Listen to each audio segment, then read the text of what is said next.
Pessoal, vamos lá? Então tá. A gente tem... por que eu vou falar de RFID e NFC, né? RFID é identificação por radiofrequência. E por incrível, tinha uma foto aqui, quando eu converti para o Google Docs, cagou esse negócio, né?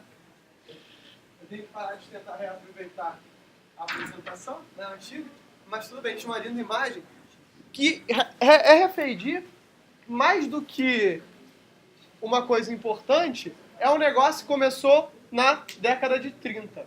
Então, as primeiras patentes de código de barras já existiam na década de 30. Ou seja, identificação automatizada já existia na década de 30 e foi usada, inclusive, né, durante a Segunda Guerra, para identificar pessoas. Né? Não é bem documentado, mas diz-se que esse tipo de tecnologia já foi usado, inclusive, em campos de concentração. Mas, prioritariamente, era usado para identificação de tropas. Por quê? Porque a gente queria saber quem estava vivo e quem não. Tá? Esse é um dos maiores problemas que a gente tem em campo de batalha, é perder pessoas. Em 48, né, se vocês vão ver mais ou menos a mesma época que o Claude Shannon lança o trabalho dele, né, surge esse trabalho, né, do Ian Stockman, que fala sobre reflexão de sinal, né, que é o que vai dar origem ao RFID, cuja primeira patente surge em 73. Ou seja, a primeira patente é de 73, o 802.11, o Wi-Fi que vocês conhecem, é de 99. São 27 anos de diferença. E nesse mesmo ano, 99, ou seja, final da década de 90, surge no MIT, porque é sempre o MIT, o EPC Global, um centro internacional de certificação de identificação. EPC vem de Electronic Product Code. Ou seja, independente da tecnologia que eu usasse, eu seria certificado por esse centro e teria um sinal próprio. Só que a maior parte desse esforço hoje vem do Walmart e do Departamento de Defesa. Por quê? Redução de custos, aumento de vendas e visualização completa de dispositivos e pessoas numa área. Qual é a treta que esse negócio de RFID diz? Por que um negócio começou na década de 30, em pleno anos 2000, isso aqui, e esse dado aqui é do começo dessa década, né? Da segunda década do século 21, né? Está no 21. Não. Complicado, galera. Tá? Por que agora isso faz tanto sentido? Por que a gente está tanto discutindo? O Google tem um plano, né? Rumores dizem que o Google vai entrar na linha de cartão de crédito. Vai transformar cada celular Android do planeta em um cartão de crédito. Qual o custo para o lojista? A custo zero. O que o Google ganha? Todos os dados de compra de todos os usuários de celulares Android. O seu Google Pay vai ser uma aplicação de pagamento via NFC, via RFID. Algumas lojas em Nova York, principalmente lojas de eletrônico, você não pega o produto, você passa um leitor de RFID e quando você chega no final da loja, você já tem tudo embalado, bonitinho, perfeitinho.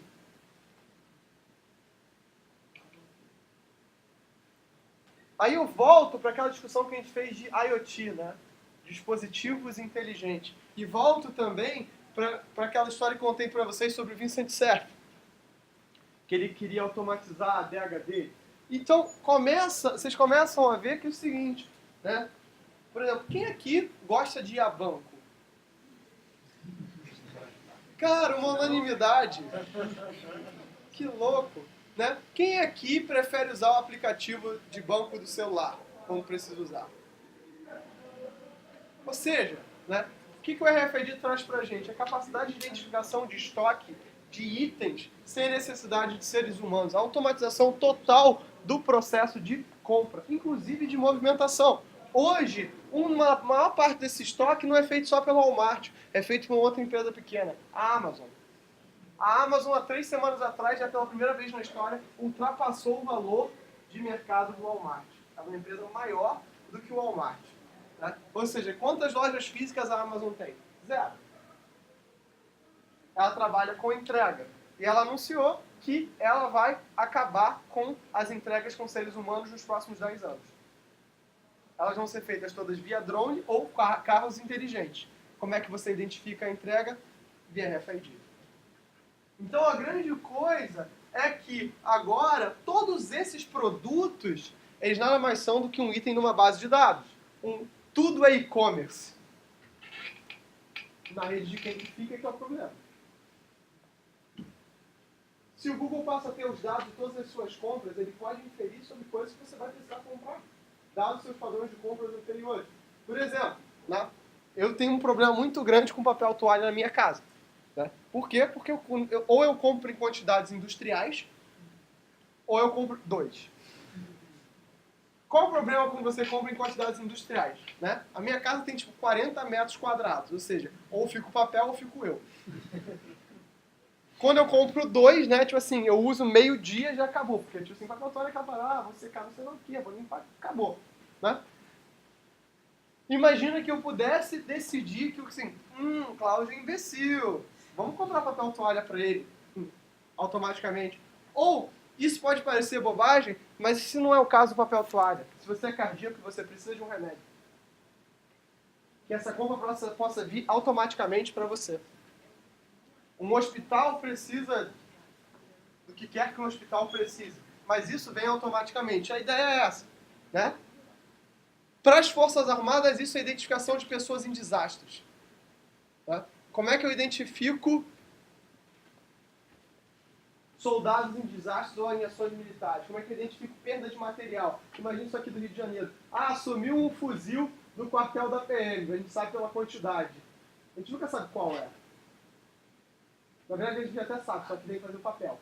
Né? Que é um saco. Imagina fazer isso automaticamente. Será que isso é do interesse? Né? Ou imagina que eu torne esses dados públicos, todos os dados governamentais, serem abertos. A gente sabe que hoje em dia isso é uma linda ilusão. Mas... E as ações não tradicionais, né, e que vão causar muito impacto, você acabar com a carteira de identidade de alguém. Mas a identificação da pessoa ser um RFID implantado sobre a pele. Diga.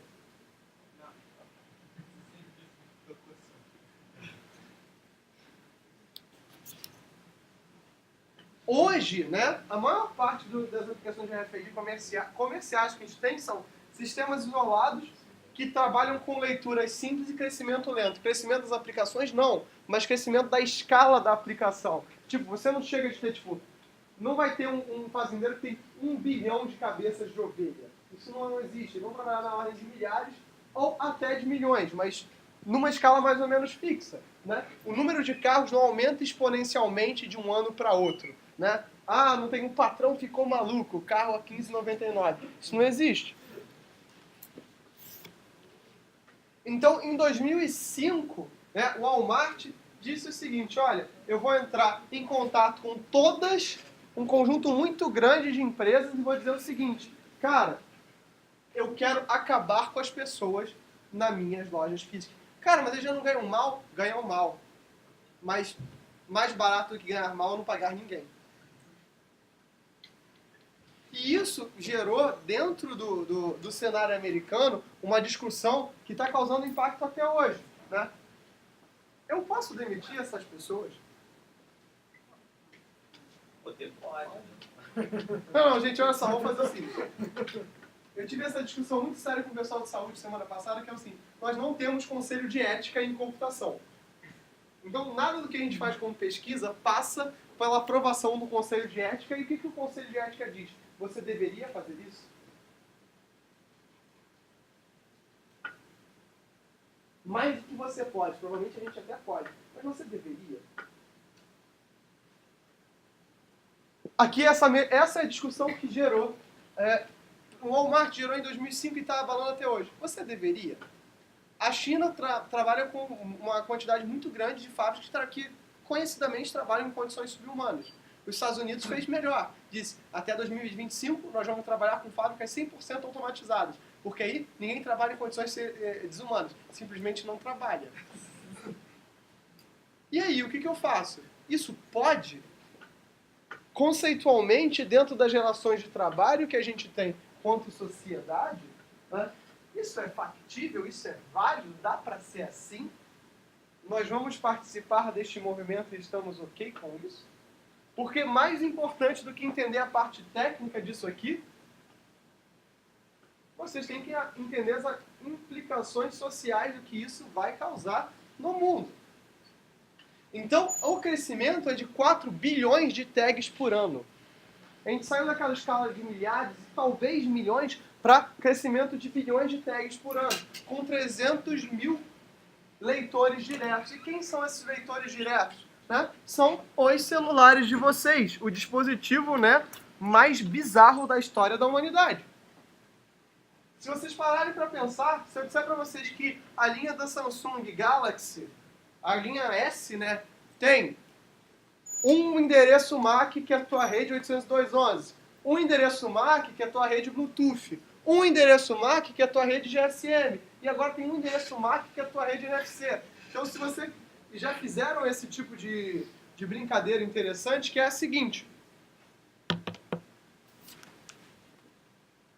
pega o teu celular, virtualiza cada uma das portas do teu celular, e dentro do teu celular você formou uma rede virtual. Cada uma das interfaces de rede, na verdade, é uma máquina. Isso é bizarro, se você for parar para pensar. Por quê? Porque esse cara aqui tem não sei quantos cores. Esse não, esse aqui é vagabundo. Mas um celular bom tem, tipo, sei lá, 8 cores. O S8 está saindo com 6 GB de RAM.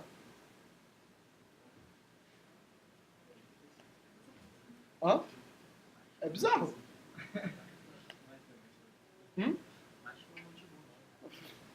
Gente, eu tenho um Chromebook. O processador do negócio é muito melhor. Eu já contei a história do meu amigo que, tipo, ele trocou o celular dele por um Galaxy S6. Trocou o computador dele pelo Galaxy S6. Ele trabalhava usando um VirtualBoot desse. Claro que ele é um bruxo do Vim. Usava SSH, Tmux, Vim e um monte de coisa na nuvem. E acabou. Ele falou, pô, eu estou em casa, eu ligo. Ele ligava diretamente na HDMI. Hoje em dia ele está ligando no Chromecast, alguma coisa assim. Usava um teclado Bluetooth, um mouse Bluetooth. Quando o Wi-Fi estava funcionando, porque ele era da Galaxy, né? Ele usava o 4G. E ele, é claro, ele vive de freela. Tá. Só um instante, pessoal. Tá, tudo bom?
Então, onde é que eu estava na discussão? RFID. Ixi. Vim, seu amigo Tá. do Vim. Dois amigos. Bruxo do Vim, Wi-Fi Velox. Tá, e ele usou esse celular para trocar, para substituir o computador dele. Nesse caso aqui, o celular está mais substituindo o computador. Se vocês forem ver aquelas aplicações hoje em dia, da moderninha, aquela máquina de pagamento que agora, né, qualquer taxista aceita cartão de crédito, que antigamente era um absurdo, né? Cara, não tinha nem troco para uma nota de 50, né? Se você desse 10 para ele, falou, pô, amigo, dá para inteirar não? Né? Depois o cara reclama. O problema enfim, não vou me fazer. A gente tem tempo. Taxista me causa um ódio no coração. Mas enfim, né? Que é o quê? Uma máquina ligada por Bluetooth. As próximas versões desses caras vão usar o próprio celular para fazer esse pagamento. Hoje, você gasta com a máquina. Algumas têm mensalidade, algumas você paga fixa e paga sobre o valor da compra. Olha que bizarro o Google dizendo, não, vai ser de graça. Eu sou o seu banco. O que o Google ganha, além de ficar com dinheiro de um monte de gente durante um mês inteiro para investir no que quiser? Esse holding maldito. Ele deve dar uma taxa por transação. Né? Não precisa, eles falam que não querem. Eles não querem. Deixa pra lá. Muito dado. Informação é dado. Não só os dados, como durante um mês eles podem fazer trading com o teu dinheiro. Porque eles só vão pagar no final do mês. Ou em período de 15 em 15 dias. Olha que ideia brilhante. Tudo que eles dizem é o seguinte, é só ter um celular Android. Eles ganham todas as informações de compra. Quem tem um iPhone, com certeza vai ter uma aplicação para iPhone, mas as pessoas vão cair para celulares Android, máquinas Android, e eles ainda vão de quebra ficar com esse dinheiro durante um mês para investir da forma que eles quiserem. E é só um aplicativo. Porque a interface é do teu celular. Olha que bizarro. E aí, o que isso afeta? Se o Google diz que isso vai acontecer, todas essas fabricantes de celular vão colocar a interface que o Google disser, porque as pessoas vão comprar. Por que você vai preferir ter um dispositivo fora? Né? Não sei se vocês já passaram por isso, mas eu estou sempre atrasado por definição. Por quê? Porque eu estou num processo de escalonamento de tarefas tão bizarro que eu não sei que parte do Rio de Janeiro eu vou estar. Né? Então, algumas vezes eu já saí de São Paulo e vim peguei um voo para São Paulo 8 da manhã, participei de uma reunião, voltei para São Paulo e vim dar aula para vocês 1 da tarde. Então, isso atrapalha, né, o meu planejamento de como as coisas vão funcionar. Isso cansa um pouco, né? Você fica estressado, né? Só que, às vezes, eu preciso pegar um táxi, eu preciso pegar um Uber. No táxi aconteceu alguma coisa assim, que o cara não conseguiu sincronizar o Bluetooth dele com a maquininha. E aí?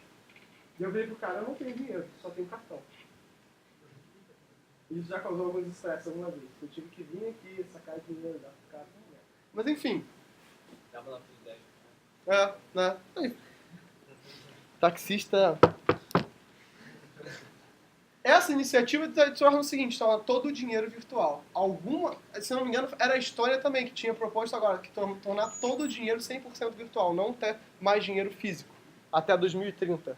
A Dinamarca também tinha um plano desse, não ter mais dinheiro físico até 2030. Então, esse tipo de iniciativa passa a ser importante, né? Porque isso se torna controle de estoque. Né? O princípio básico de operação, né, funciona com 2 tipos de transmissão. O backscatter, que é exatamente o tipo de transmissão que todas as outras tecnologias sem fio usam. Tem um emissor e um receptor.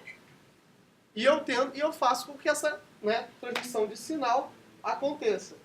E o acoplamento indutivo. O que é isso? Uso a lei de Coulomb para gerar campo eletromagnético. Na existência de campo, eu ativo a tag gerando, né, energia. Qual é a vantagem de cada um deles? É simples. Eu não preciso de bateria aqui. O meu software, por definição, é a minha própria identificação. Né? Quem aqui fez já a organização de dados? É o arquivo? É o arquivo. Que era com cloud só. Tá. É que o tempo vai mudando, as matérias vão mudando. Tá. Tem um parênteses, a estrutura de dados, parênteses, ordem de dados. Tá, não, é porque é na minha época, né, era org de dados, né, mas deve ter mudado porque faz muito mais sentido ser estrutura de dados. Enfim, até porque o livro é estrutura de dados e seus algoritmos, né? Inclusive foi muito legal, eu fiz essa aula com o Jaime, é muito maneiro. Então vamos lá. Então aqui a vantagem é eu não preciso de uma bateria. Eu faço uma hash de todo o código é a minha própria identificação. E quando eu ponho energia, o que a tag me passa é o código por si só, a operação. O dispositivo leitor é o cara que vai ter capacidade de processamento, ele pega aquela informação e interpreta para ele. E acabou, é bem tranquilo. No backscatter é tradicional, eu tenho uma bateria, eu envio e recebo. Cláudio, quanta diferença de software? 10 centímetros, depende do alcance. Quando o alcance é 10 centímetros, a interferência é desprezível. A não ser que você jameie, aí jamear é bizarro. Aí quando jamear, voltando, jamear é um ataque comum em rede sem fio que ocupa todos os canais de frequência sem que você tenha o que fazer. Contra o ataque de jamming não existe contramedida conhecida até hoje. Se isso tiver muitos dispositivos no mesmo lugar, O alcance, você controla pelo alcance do sinal. Você controla pelo alcance. 10 centímetros, para eu ocupar todo o alcance do sinal, eu teria que ter milhares de centímetros na área de 10 centímetros. 10 centímetros é o quê? Isso aqui. Não é suficiente para atrapalhar. O jamming, sim. Tanto que esse é um dos motivos de por que até hoje isso não funcionou. Imagina o seguinte, você montou toda a sua linda loja, bilhões de dólares em material, em infraestrutura, caramba 4, aí chega alguém e jameia. Se vocês forem... Tá, galera? No Deal Extreme, se você procurar em Jammer, no Deal Extreme, por $15 vocês encontram um Jammer. Deal Extreme. Depende de como é implementado esse tipo de Sim. Se tiver uma frequência de padrão lá de repetitiva, tem já aparente que... Eles ficam saltando, mas um bom Jammer, ele tenta blocar em todas as faixas de frequência uma potência muito alta. É o que você faz, por exemplo, em... Era $15 o que eu vi. Era tipo... É basicamente o que a gente faz com um presídio, entendeu? Quando você quer bloquear o sinal, você faz isso. Qual é o problema do Jammer? Jammer é uma antena como qualquer outra, que ela tem alcance e potência. O que você faz? Você coloca um... Se tiver uma frequência determinada aí, tipo, não ficar alterando a frequência... Não, mas eu não estou dizendo para fazer em uma frequência determinada, estou dizendo faça em todas. Aí você fica saltando. Né? Você pode encontrar. Aí você consegue, se tiver um dispositivo que vai na posição inversa da onda que você está mandando, você consegue anular. Sim, mas como é que você vai fazer isso em função da comunicação? Considerando que você muda de frequência, porque é assim que você participa do controle de aceleração livre, você tem saltos sequenciais, como é que você garante que você está sempre na faixa que vai anular essa comunicação? Essa é a dica. E se você aprende o padrão, imagina o seguinte, você é um cara que está atacando dentro da rede, você sabe como a rede salta? Está ouvindo como a rede salta? Aí não tem muita conversa.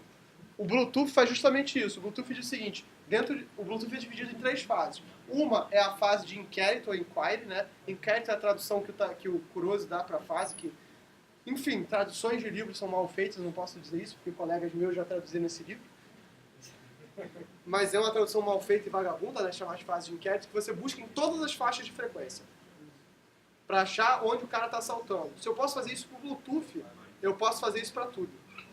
Tá? Depois que eu encontrei essa fase, eu tenho a fase de scan. Quer dizer o seguinte, beleza, agora que você está saltando esse salto, eu consigo me comunicar com você? É a fase chamada de scan ou paginamento, né?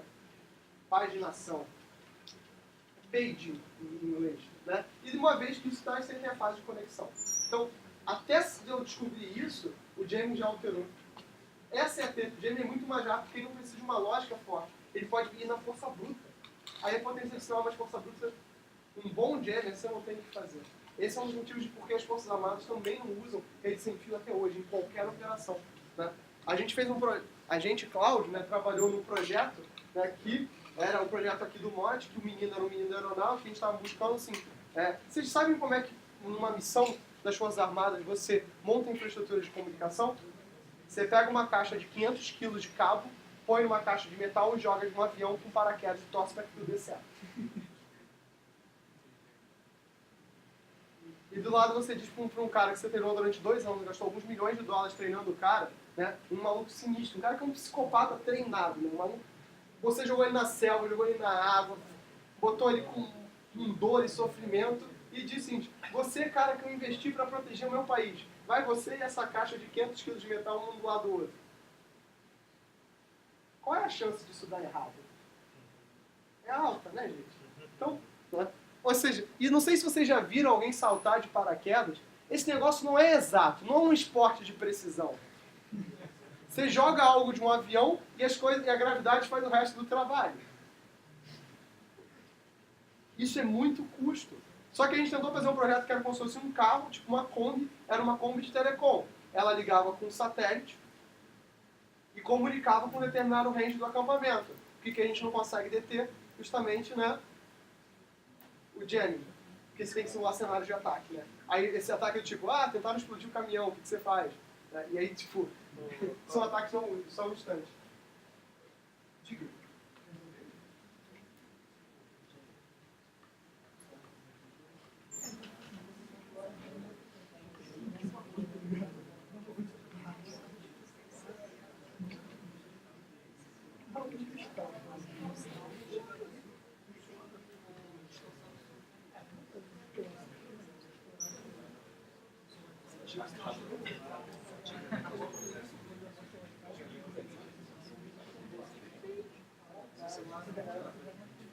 Então, pessoal, esses são problemas sérios que essa tecnologia não tem como resolver. Segundo, essa tecnologia tem que ser muito barata. Porque se eu não criar uma etiqueta para cada um deles, eu não tenho como garantir que isso aqui vai ser uma antena de alta qualidade ou de alta potência de sinal, porque isso é caro. Imagina, eu vou comprar um amendoim. O amendoim custa R$2 na Americana. Aí você tem uma etiqueta que custa 5. Você vai botar isso no amendoim? Mas nem a pau. Claro que não. Então isso aqui tem que ser extremamente barato para ser produzido em massa. Então, o que é o leitor? O leitor vai enviar para a etiqueta, para a tag, energia e informação de sincronização. Qual é o pacote que troca informação de sincronização, senhores? E não é nem pacote, é mensagem, né? O professor falou errado, que vergonha. Né? É o beacon. Aqui eu vou ter um beacon. E o que esse beacon faz? Sincroniza para essa leitora poder trocar dados. E o que é interessante aqui é que esses dados são trocados bidirecionalmente. Cláudio, mas você não falou que o próprio código do leitor é... E o que isso quer dizer, Cláudio? Quer dizer que é o seguinte, que o próprio leitor aqui pode trocar informações da tag. Para que isso? Para que a tag não seja descartável. Por exemplo, eu marquei um produto com uma tag, eu posso reaproveitar essa tag em outro produto. Eu posso remarcar essa tag. Por quê? Vocês não são dessa época? Ou se são, né? Quantos aqui nasceram depois de 95? Não, 95 maior ou igual. É. Tá, então assim, tem um bom número aqui. 90 maior ou igual. Maior ou igual a 90. Olha só, nasceu de 90 pra frente. Nasceu quando? Tá, beleza. Então olha só, vocês não se lembram ou eram muito pequenos na época da mega inflação. Pode baixar o braço. Facebook. Não. E aí vocês eram muito novos, assim, mas tinha um cara que era o etiquetador, né? Quando a inflação era muito bizarra, tinha um candango trocando os valores, né, dos alimentos no supermercado. Então o que você fazia? Né? O que era bizarro nessa época é que você nunca sabia quanto era o seu salário. Porque o seu salário todo mês era corrigido pela inflação. Então, isso era uma coisa muito ridícula de se fazer. Né? Num caso de mega inflação, né, o RFID também resolveria, porque essa mudança vai ser automatizada. Não que isso seja, nossa, que bom, agora a inflação está resolvida. Não! Até porque o etiquetador ia estar desempregado também, mas enfim. Essa é uma aplicação, eu quero fazer uma mudança, eu quero fazer uma promoção. No começo dos anos 2000, São Francisco, até hoje, São Francisco é um polo de tecnologias e startups, né? Ou seja, tudo que começa nos Estados Unidos, São Francisco é considerada a cidade mais hipster dos Estados Unidos. Né? Mas tudo que acontece em tendência de tecnologia e de moda começa em São Francisco. Né? Essa parte mais de business é Nova York. Mas essa parte de tecnologia começa em São Francisco. São Francisco se tornou a primeira cidade no mundo em número de propagandas via Bluetooth. O que era isso? As pessoas deixavam o Bluetooth ligado, estavam andando por uma loja, a loja mandava uma mensagem para o Bluetooth do seu celular, entre aqui, promoção. Isso aqui permite, por exemplo, eu trocar todos os valores da Black Friday sem que eu precise atrapalhar os caixas do supermercado. Então, essas são facilitadores desse processo de venda. As tags, elas são divididas em 3 tipos.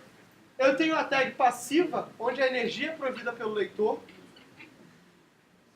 A semi-passiva, onde ela não transmite, a não ser que o leitor exista, mas ela é provida por uma bateria. E uma tag ativa, provida por bateria e o transmissor na tag. Esse modelo de tag passiva, hoje, é o que funciona no cartão do Rio Card de vocês. E é o que torna o Rio Card de vocês também... eu não sei como é a palavra em português. Capaz de ser invadido. Vulnerável. Hackeável é uma boa palavra, eu gostei. Vulnerável é uma palavra melhor ainda, né? Porque não é nem híbrida. Né? Torna ele vulnerável. Só que ele é um tipo semi-passivo, entendeu? Por exemplo, o teu cartão não está no teu bolso emitindo ondas onde quer que você guarde a sua carteira. E, tipo, ao mesmo tempo ele funciona. Quer dizer, bom, mais ou menos, eu quebrou, por exemplo. Mas tudo isso de forma bastante barata, né? Onde é que eu usaria uma tag ativa? Por que eu usaria uma tag ativa? Qual é a vantagem de eu usar uma tag ativa? Hã? Quem aqui já ouviu falar de onda azul? Estou no carro, vou botar um leitor dentro do teu carro para emitir um sinal de onda para eu passar no pedágio. A ideia é a mesma. Na verdade, muitos deles são feitos via RFID. RFID não tem só 10 centímetros. Você tem caras que têm alcance de até 10 metros. Pô, 10 metros é pouco, não é não. Vai ser só um ativo, não passivo. Não seria o ativo. É por isso que aqueles ondas azul você tem que trocar de ano em ano, que é o tempo que a bateria dura. Sem parar, não tem? Atualmente agora é só uma... Isso que o João está dizendo, uma fitinha, né? Mas induzido também. O das fitas deve ser sempre passivo. Eu tenho que olhar e abrir um, porque eu ainda não abri. Quem fazia muito isso era o Alexandre. Ele trazia uns desses pra gente abrir pra ver o que tinha lá dentro. Como? Eu, de vez em quando... Eu tinha um aluno de mestrado, que não chegou a terminar o mestrado, que o mestrado dele era o seguinte: comunicação intraveicular. Ele adorava carro e a gente ficava buscando como é que a gente podia invadir os carros, ou burlar certas coisas, ou então como defender, ou trocar... Como é que você troca? Pega o trânsito de São Paulo, ou do Rio de Janeiro, pega um engarrafamento. Imagina que eu transformo cada carro num roteador. Será que eu não posso transmitir Netflix durante o engarrafamento? Será que isso é bom? Não sei, se às vezes você tem uma criança no carro e a criança é um saco, você põe ela vendo desenho. Ou então você quer assistir, sei lá, em 2012, né, a Flórida foi toda colocada com antenas 4G, única e exclusivamente para que os americanos pudessem assistir o debate entre os presidenciáveis fora de casa. 2012. 2017, no Rio Comprido, é difícil você ter sinal de 4G. Né? Eu me lembro de estar pegando um táxi, né, que eu estava numa conferência, e o taxista estava assistindo Netflix. Aí eu... Legal, parceiro. Valeu. Mal aí. E eu assisti a Rede TV. A vida tem essas coisas. Então, como é que é o formato do EPC? E esse formato é padrão, independe do fabricante, depende da tecnologia. São 96 bits. 2 elevado a 96 é mais bits, é um número que é maior do que o número de moléculas que existe no universo. Ou seja, é virtualmente hiperendereçável. Qual é o problema? O cabeçalho são 8 bits. Ou seja, beleza, o cabeçalho é fixo, então na verdade eu tenho 92 bits de endereço. Eu tenho 28 bits identificando quem? Fabricante. 24 bits identificando classes de objetos. Camisa é um, mas assim, 24 bits, vocês fazem as contas, né? São muitos também. São 16 milhões de produtos possíveis. e um serial number de 36 bits. Pô, Cláudio, 36 bits são o quê? 64 bilhões de produtos. Pô, é muita coisa, não se você estiver falando de amendoim. Não se você estiver falando de saco de feijão. Ovo. Aí, isso aí talvez comece a não funcionar, mas é a forma como a gente dividiu. Pô, mas 64 milhões de ovo? Cara, se é uma granja grande, né? Se é a Sadia, aí como é que eu faço para trabalhar com esse tipo de coisa? Ou não faço, ou às vezes não interessa.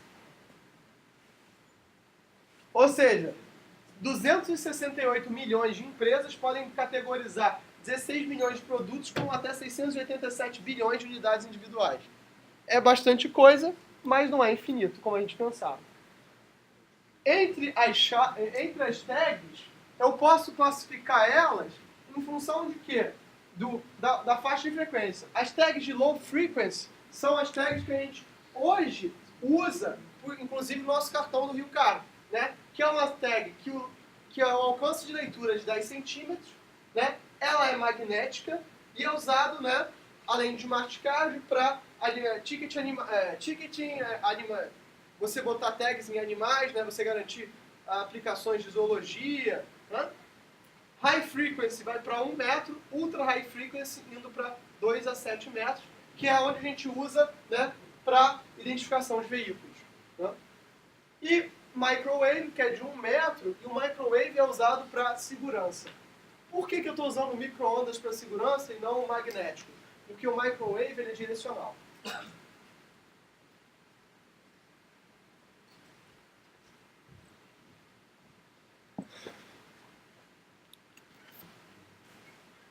E dentro do Ultra High Frequency, que é o que se tornou o padrão, ou seja, por que eu não posso dizer que o Rio Card é RFID de verdade? Porque ele ainda funciona no antigo modelo Low Frequency. E o que se tornou padrão é aquele Ultra High Frequency, 2 a 7 metros. Onde a gente hoje está na classe 1, geração 2. Onde a classe 1 e 2 funciona em modos de leitura e escrita, com autenticação e criptografia sendo um padrão global. E qual é o algoritmo de criptografia que ele usa? AES. Ou seja, o RFID, por definição, é mais seguro do que a sua rede sem fio. Ele nasceu mais seguro. Isso só contando com 96 bits. Mas... E o custo ali está colocado como a gente não sabe, porque na verdade essa tag depende da aplicação. Então ela pode ser tão barata, às vezes pode ser muito barata, como pode ser muito cara.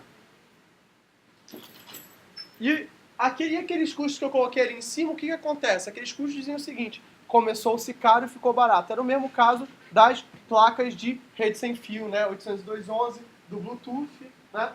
Há muitos anos atrás, né? Na época do Moto Razr V3, né? Saudoso celular, né?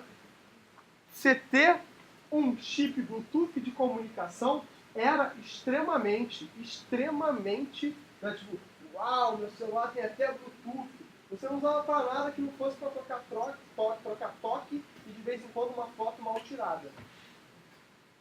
Mas você usava. E isso dava uma diferença de valor total. Hoje em dia, se algum celular não tiver Bluetooth, às vezes passa até desapercebido. Para o meu amigo não passaria, porque ele usa para o teclado dele. Mas, por exemplo, se vocês pegam um iPhone com aquele negócio ridículo que eles chamam de fone, né? Eles podiam até ter pelo menos mudado, né? Tipo, botado, enfim. Para o iPhone faz muita diferença. E você, se for pensar, o iPhone até a versão 3 não tinha Bluetooth. Como a vida muda, né? Ah, sim, só um parênteses, não tem nada a ver com nada. Eu vi um do it yourself no YouTube, que era um cara furando a carcaça de um iPhone 7 e botando mostrando para os engenheiros da Apple como é que se colocava no mesmo espaço do circuito um circuito para fone de ouvido, né? Eu falei, cara, que maneiro. Mas enfim, as pessoas têm pouco o que fazer. Então, tudo bem. Eu não sei se isso para vocês é um problema ou uma novidade. O padrão é mundial, menos os Estados Unidos.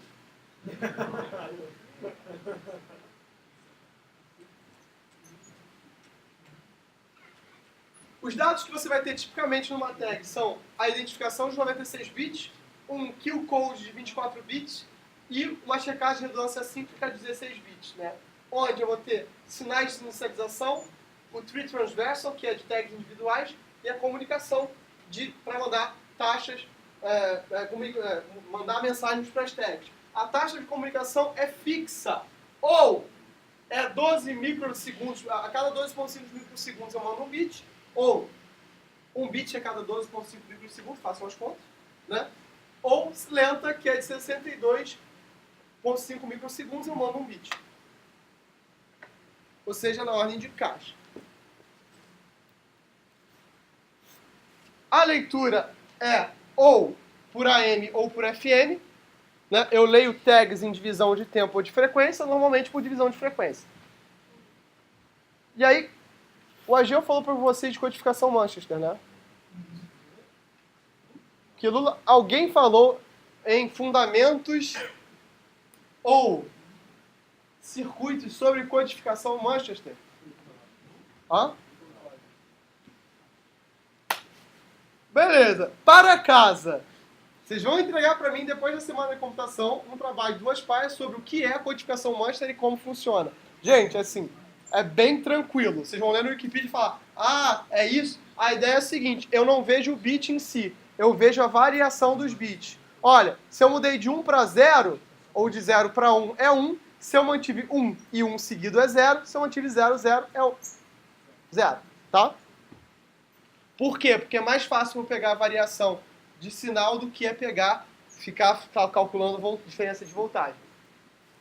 A ideia é essa, mas é um pouco mais complexo do que isso. Deem uma olhada no Wikipedia, gastem uns 5 minutos e escrevam. Cláudio, se eu vou gastar 5 minutos no Wikipedia, por que você quer que eu escreva? Porque eu sei que pelo menos uma vez na vida você leu sobre essa porcaria. Diga. 2 páginas no template da SBC sobre codificação Manchester.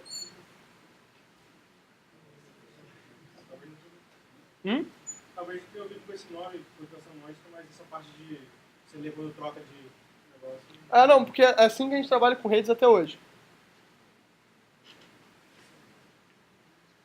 Então, a sequência, né, na verdade, ela não a sequência tem a sequência do leitor e do transmissor. Isso é um pouco diferente de todas as outras tecnologias sem fio, que, né, a gente sempre tentava fazer com que o leitor e o transmissor fossem a mesma unidade. Aqui, como eles são hardwares intrinsecamente diferentes, eles funcionam de forma intrinsecamente distinta.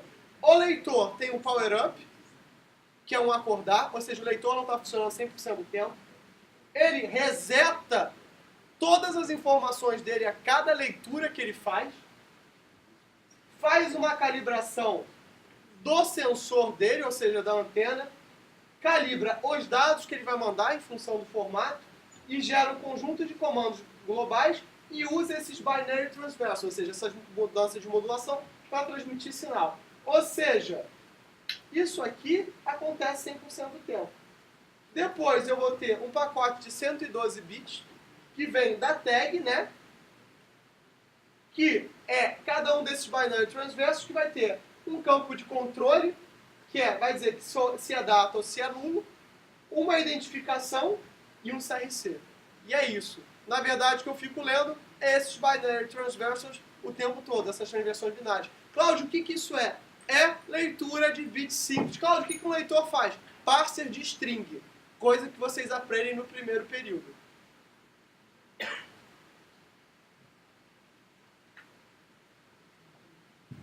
Uma vez que eu passei por esse processo aqui, uma vez, eu posso mandar quantos BTs eu quiser até o término da leitura.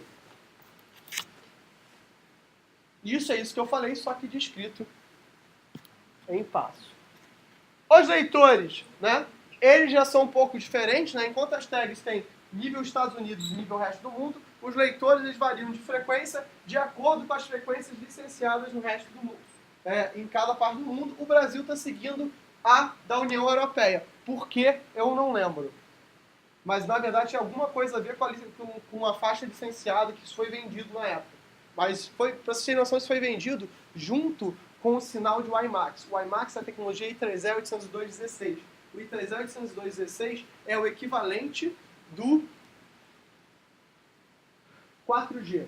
Em 2005, o WiMAX ia ser licenciado aqui no Brasil, 2004 na verdade, e o que a Anatel naquela época fez? Olha, nenhuma operadora de telefonia pode participar do leilão das frequências de WiMAX. O que as operadoras de telefonia fizeram? Se sentiram lesadas e pararam o leilão. O leilão ficou parado durante 5 anos, dando tempo para que o 3G se popularizasse. Malandrinhos. Esse excesso de democracia atrapalha.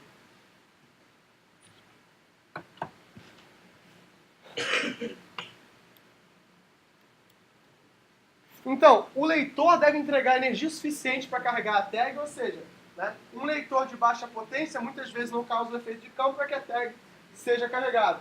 Não traduzi um negócio que eu estava lendo, então ficou feio, vou ter que alterar na versão final. Por favor, alguém me lembre. Né? O leitor tem que identificar, né, a modulação da tag e ficar na mesma faixa de frequência. Né? A diferença de magnitude de 70 decibéis entre sinais transmitidos e recebidos é a identificação da tag em si. Né? Há interferência entre leitores, mas ela não é significativa para impedir o processo de comunicação. Né? E o grande volume de dados de tag, os leitores vão precisar filtrar dados antes de devolver informação para as empresas. Ou seja, isso pode passar a ser um problema de Big Data. Não para um leitor, mas a soma de todos os leitores. Imagina que, no caso de o leitor ser o teu celular, imagina o celular de todas as pessoas do planeta que estão fazendo compras, além das trocas de dados tradicionais. Né? E aí você passa a ter 2 níveis de segurança. Tem que ter segurança na leitura e segurança na hora de mandar. Agora a pergunta que eu faço para vocês. Os celulares de vocês são seguros? Vocês têm confiança de botar informação? E aí, esse é o tipo de problema pelo qual a gente passa. Essa é a API, né? Mais do que a API, essa é a Protocol Stack do RFID. Vejam, essa já é a terceira pilha de protocolos que eu apresento no curso de IoT. O que eu quero dizer para vocês é o seguinte: a gente fala muito, camada da pilha de protocolos, mas a gente não sabe fazer. A gente está há 30 anos tentando fazer uma pilha de protocolos que funcione para todos os modelos de comunicação. E sabe por que elas não funcionam? Porque a gente não achou um modelo de comunicação ainda. Né? Quando a pilha ISO-OSI, a pilha do Kurose, foi feita, era a década de 80, só existia comunicação cabeada. Quando surge o IoT, a comunicação já é predominantemente sem fio. Né? E não adianta alguém dizer para vocês, não, mas no operador é cabeada, o Dotinha só funciona cabeado. Coloca um cabo no teu celular. Tem adaptador de celular para Android para internet, é bizarro. É ridículo, mas é maneiro. O ridículo maneiro vamos chamar de esdrúxulo aqui pra frente, né? É esdrúxulo, né? Tipo, uma curiosidade. É tipo o Botafogo na Libertadores. Mas... e aqui o que vocês veem é o seguinte, eu tenho uma camada física, um nível de sistema operacional muito simples, uma API de gerenciamento de rede, vários blocos dependentes da aplicação. Então, todo o processo de comunicação aqui é dependente da aplicação que eu estou lendo. Uma aplicação de leitura, uma API de leitura da RFID e algumas coisas dependentes de hardware. E é só isso. Tudo isso é num único módulo. Ou seja, eu divido hardware, OS e rede. Tudo isso está dentro da camada de rede. Sendo que esse gerenciamento é transversal. Ou seja, ele acessa várias camadas ao mesmo tempo. Essa interface de rede é a que vai dar o meu endereçamento. Aí eu vou perguntar para vocês, né? O RFID está preparado para ser uma tecnologia de IoT?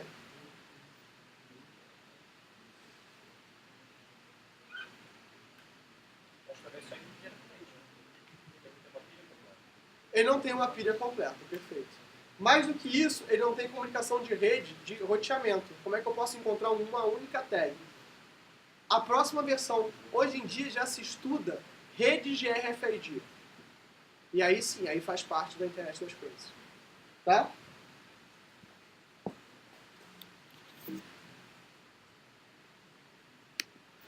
Próximo? Ah, tá.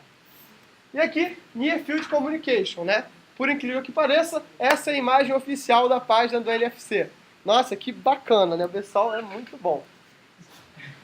Então, o Near Field Communication pega aquela ideia das tags passivas de baixa frequência e transformam numa comunicação. Mas, Cláudio, você falou que aquilo não era padrão de RFID. Não! A gente chamou de outro protocolo. Por quê? Porque sim. Porque é legal dar outros nomes. Né? Mas, essencialmente, o RFID de baixa frequência. Para quê? Para que o alcance seja de 10 centímetros. Fácil de escolher o alvo de comunicação através de aproximação de dispositivos. Né? É baseado nesse RFID de 13 MHz. A distância típica é de 10 centímetros. Né? Compatível com o RFID, a taxa de dados é até de 424K por segundo.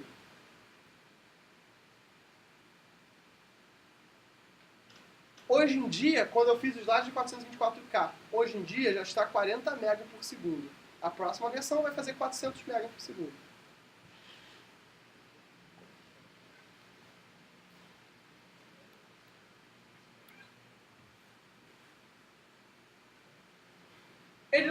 Ele permite essa inicialização intuitiva.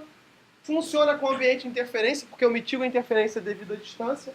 Não requer visada, né? Porque na verdade está tão próximo que você fazer em todos os caminhos não faz diferença, não vou sofrer interferência nele. É um método de comunicação 1 a 1, né? E provê método de comunicação para dispositivos sem alimentação própria. Ou seja, é o próprio RFID. Por que eu chamei de outro nome?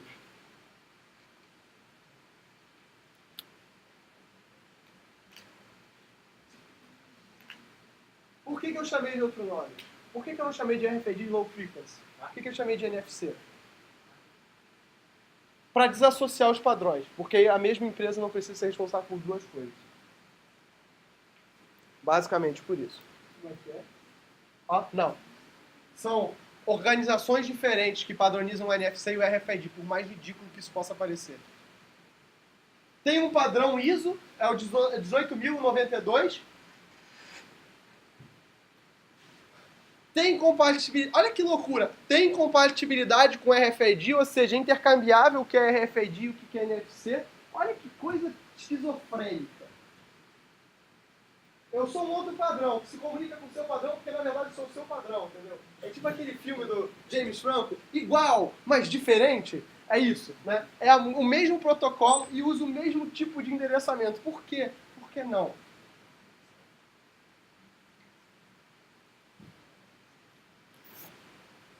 E, na verdade, o que eu vou determinar nesses padrões é o seguinte, né? O que eu estou fazendo? Na comunicação dispositivo a dispositivo, cartão com leitor de cartão, cartão ativo com outro leitor de cartão. Então, eu tenho dentro desse padrão ISO só 3 padrões para dizer a mesma coisa. O nome da interface é NFC IP2. E o que é bizarro é o seguinte, o NFC colocou uma camadinha mais acima do RFID, que é para comunicação direta com a rede. Então, o NFC, por incrível que pareça, ele nasceu preparado para IoT, porque esses dados vão direto para a rede. Enquanto o RFID agora se adapta para ser IoT. Por quê? Porque sei lá. Porque as pessoas são estranhas. Então, hoje, o que a gente faz em pesquisa com NFC? A gente trabalha, né, e quando eu falo a gente, porque hoje no NCE a gente tem um trabalho com NFC, né? Fazer o mapeamento do NFC para outros protocolos, IP, GSM e Bluetooth. Diga, Douglas. É o mesmo esquema, AES 32 bits, com autenticação e criptografia. Tudo o que eu falei para RFID vale para cá. Cláudio, então por que um padrão diferente? Sei lá. E assim, suporte e segurança fim a fim e uma única coisa que está se fazendo é air-to-wire, ou seja, conectar NFC à rede 802.3. O que é a rede 802.3? A rede cabeada. Tá? Como é que um dispositivo cabeado chega numa rede NFC? Cláudio, você não falou que ele era IoT? Mas hoje eu tenho a figura de gateways. Hoje o grande desafio é o seguinte, como é que eu faço um cabeçalho de dados, um formato de dados que permite que a nível de camada 3 todo mundo seja a mesma coisa. Hoje isso não tem. A gente vai ver nas próximas aulas o 6LoWPAN falando justamente sobre isso. Cláudio, mas isso é legal? Legal é um conceito filosófico complexo. Eu só sei que é assim. Tá? Então, Qual é a grande discussão hoje que eu quero gastar assim, hoje 15 minutos com vocês?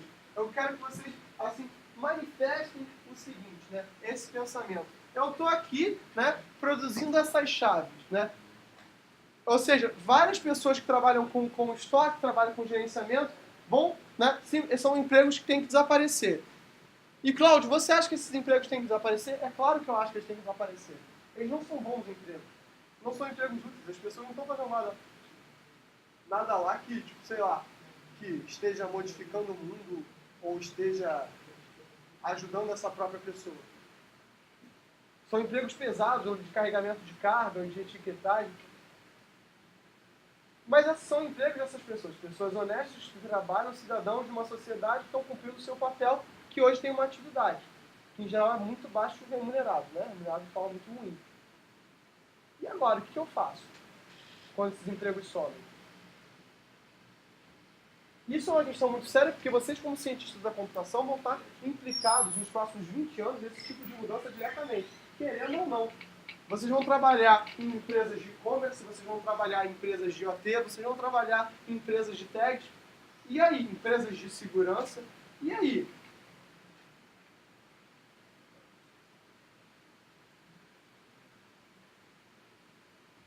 O que a gente faz? O que vocês acham dessa situação? No caso, você teria que ter, assim, uma geração de novos empregos, um novo lugar. A gente não sabe muito bem ainda. Alguns filósofos dizem o seguinte, né, que a gente finalmente está chegando ao estágio do que Marx dizia, que a sociedade vai se mecanizar de tal forma que, na verdade, todo mundo, que não vai haver empregos para o proletário, sei lá. Na verdade, a ideia da renda básica, mas eu não sei... Na Finlândia funciona assim, você tem um salário base que você vai receber. Na Finlândia eles são até mais radicais, se você trabalha ou não, você recebe salário base. Né? E aí, tipo assim, o que alguns economistas criticam é que esse salário base, por definição, leva à inflação. Porque as coisas vão aumentar, porque todo mundo tem dinheiro, então todo mundo pode pagar, então todo mundo pode pagar mais. E aí, como é que você faz isso sem que o Estado regule o preço de determinado tipo de produto? Aí, o contra-argumento é o seguinte, se o Estado regula esse preço, isso é ruim. Né? Porque, na verdade, o cara não tem estímulo a produzir mais, porque ele não vai ganhar mais, ele vai ganhar o que o Estado determinou. Então, essas são coisas que são bizarras, essas perguntas, e que elas são decorrentes desse tipo de tecnologia. A nossa própria definição de trabalho é essa, assim, Cláudio, o que você vai fazer? Eu vou continuar fazendo o que eu faço hoje, eu vou continuar dando aula e fazendo pesquisa. Por quê? Porque eu gosto. Por um acaso, eu sou pago para fazer o que eu gosto de fazer. Durante muito tempo eu não fui pago. Eu mal pago. Enfim, né? Mas, por exemplo, eu conheço amigos meus que falam assim, se eu ganhasse dinheiro, eu nunca mais botaria meu pé num emprego na minha vida. Eu ia viver a vida jogando videogame e comendo bacon. Acho nobre. Acho que é um conceito. Né? Na Finlândia eles fazem isso. Na Finlândia eles fazem isso. Eu não sei, acho que isso aí são questões culturais muito sérias que a gente vai ter que levar em consideração. Por exemplo, né, que são requisitos culturais que grandes empresas já têm que ter quando lançar um produto. Por exemplo, quando você tem determinado tipo de alfabeto, eles são lidos da esquerda para a direita. Né? Como é que você faz o seu produto sendo da esquerda para a direita? Como é que o Office é numa interface chinesa, numa interface árabe? Ele é igual? Não pode ser igual. Se ele for igual, você tem um problema. Isso é tão sério que o Ubuntu tem uma versão do chinês que é o Ubuntu Kylin. E aí, como é que esse tipo de coisa afeta o dia a dia de vocês? Ou que decisões éticas e morais vocês vão tomar quando esse tipo de coisa acontecer? Porque, gente, é muito prático. Imagina, não? É muito prático e ao mesmo tempo é muito perigoso. Chocolate, pá. Iogurte, pá. Nintendo 64, PlayStation 6, pá. Acabou. Imagina um descontrole psicológico, né? Tipo, se as pessoas já fazem isso com cartão de crédito, imagina o que elas fazem com o celular. Essa pode ser a ideia, com certeza é a ideia. Mas e aí? Como é que você protege as pessoas desse tipo de situação? Porque esse é o trabalho de vocês. Existe um ramo da computação chamado análise de sentimentos. Acho que vai ter um mini curso sobre isso agora na Semana da Computação. Se eu não me engano, a Jonice vai falar sobre isso. Se não, pessoal, a Escola Regional de Sistemas de Informação vai ser aqui no NCE, vai ser muito legal, muito bacana, né? Assim, a gente está com um trabalho, né, que as primeiras inscrições, né, você passou um trabalho, não tem dinheiro para se inscrever, mesmo que seja R$ 40, a gente tem um patrocínio de empresas para esse tipo de inscrição. Então, quem tem um trabalho de iniciação científica não tem para onde mandar, porque não tem dinheiro para onde mandar, o tio Cláudio está aqui para ajudar. Tá? Me ajudem a ajudar vocês, pelo amor de Deus. Tá? Então, Análise de sentimento. vai ter também na escola regional, porque a Junice falou que vai me dar essa moral. Vou dar uma palestrinha. Eu vou fazer, em vez de mini curso, várias palestras, que é mais legal. Hã? Esse troço me sinistro, análise científica. Cara, tem o Thiago França, que trabalha comigo, né? Ele é professor da Rural, e a tese dele foi assim, um dos trabalhos que ele publicou em 2013, se não me engano, em 2015 ele publicou um trabalho de análise de sentimentos sobre os protestos que houveram em 2013. Correlacionar os tweets em grupos políticos. E, pô, se você puder fazer essa análise em tempo real, o que você precisa é mais processamento. A gente trabalhou um trabalho chamado Siga Ciente, que é o seguinte: eu correlaciono tweets e informações de sentimento para associar rotas de trânsito a situações de violência. E esse trabalho foi legal, a gente ganhou um prêmio em relação a isso. E agora a gente está fazendo a mesma coisa, por exemplo, só que juntando a opinião de fazendeiros com dados climatológicos, né? Tanto da própria fazenda quanto dados do clima. Juntando esses dados e tirando impressões. E esse, em geral, é bem mais difícil, porque, na verdade, o clima é um negócio que é extremamente difícil de você prever. E aí você conta com algumas dificuldades de interface com as pessoas do campo e esse tipo de approach. Mas eu conheci um cara que está fazendo isso bem em Sumatra. Ele é um professor da Austrália e está fazendo o mesmo projeto, só que ele está fazendo numa escala escrota, que é escala de 100 milhões de pessoas.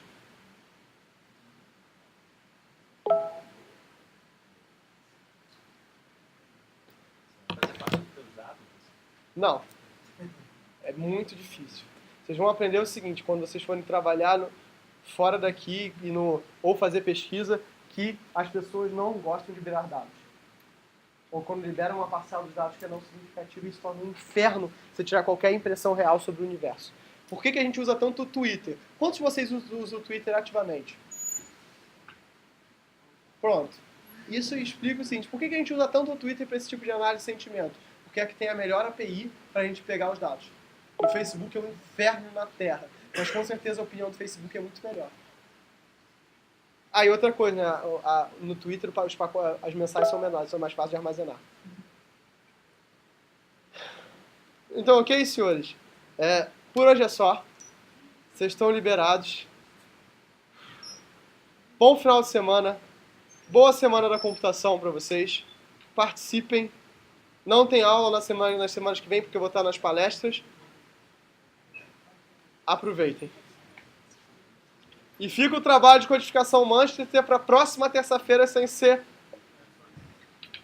Sei lá que dia é hoje, 15. 15 são... Hoje são 14? 14, 13, 27. Não, 26. Porque hoje é 14 e hoje é quinta, né? Tá. Vocês entenderam a ideia? Professor, o Eduardo e a Jéssica pediram para entregar os dedos de PP e esse mesmo. Show. Na próxima aula eu entrego tudo. Eu tô... Aí, falta só 2 pra mim também. Entrega. Eventualmente eu vou ler todos. Eu baixei o Overleaf pra fazer Eles me tiraram da sua matéria. Você vai mandar um e-mail para mim e vai para eu poder mandar para Maria Luísa. Eu posso usar o negócio do Overleaf para poder entregar o negócio? Achei prático. Mas o e-mail aqui é só... claudiofarias@nce. Não, mas eu boto que é só... Lembrando que eu, Adriel, DRE tal, fui expulso da disciplina IoT, tem um código tal. Por favor, Maria Luísa, me ajuda. Ah, tá. Tá? É isso que eu vou mandar. Diga. Naquele dia da OpenStack, teve Tem um garoto que rapaz que tinha falado que ia A gente falar segue a que vida ele fazia uma hackathon. E você tinha falado que era alguma coisa de Sim. negócio da NCL. Tem alguma informação mais? Cara, a gente está trabalhando com isso agora. A gente vai entrar em contato com a empresa que organizou lá para eles verem o Netuno. A gente conseguiu a interface com o Gabriel para usar o Netuno e a gente quer usar o Netuno nessa porra. Ah, o OpenStack? Não deve ser dentro da escola regional, mas eu acho ótimo. Se não for em outubro, em novembro ter coisa aqui, em dezembro ter coisa aqui, em janeiro ter coisa aqui, eu acho que isso é o ideal, que tenha cada vez mais atividades dentro do NCE extracurriculares. E a gente está começando a organizar para que tenha várias disciplinas de extensão, né, com coisas que vocês não veem na faculdade, tipo Asterisk, tipo Node.js, tipo Rails, tipo PHP não, porque o PHP não é sério. E aí, mas, sei lá, React, Xamarin, essas paradas todas aí, para ter como disciplina de extensão que vocês possam usar. Mas aqui eu Essas paradas são muito específicas, né? E morrem muito rápido. Por isso que é um curso de extensão. Por isso que não tem, exatamente. Mas por isso que é um curso de extensão, mas elas são importantes. Imagina assim, você vai procurar um estágio e você não sabe Angular. Aí o cara já te fala, pô, você não sabe Angular? Então você vai ter um problema. Mas aí, se você faz um curso de extensão, você já tem um curso de extensão com horas creditadas. O cara fala, pô, fiz um curso de Angular na faculdade e você não pagou. Para Kaelo, para Buda. E a gente quer fazer isso aberto à comunidade. Ou seja, aberto a alunos de outras universidades, que não sejam só públicas, mas também particulares. É claro que aí a gente vai se dar o luxo de botar no horário que a gente está afim. Tipo, quer dar aula de manhã, quer dar aula de tarde. Mas é uma disciplina de extensão. E aí vocês têm que fazer 1 milhão de horas de extensão, não é isso?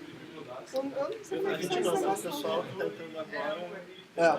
Que 10% do curso tem que ser de extensão. Como é que o pessoal faz hora de extensão? Você só tem 3 grupos de extensão. Não, agora é por isso. A gente vai gerar projetos de extensão. São disciplinas de extensão. Você vai entrar no começo do ano, né? Você vai se matricular como se fosse uma disciplina, uma matéria. Então, assim, tipo, o que o DCC vai fazer? Vai tirar da carga de eletivas. Putz, que bosta. Às vezes até não, né? Tem eletiva lá que tu faz. Tu tem que Cara, fazer eletiva obrigatoriamente. deixa eu... Faz por horário. E a extensão vai ser muito mais interessante, vai te dar muito mais experiência do que só fazer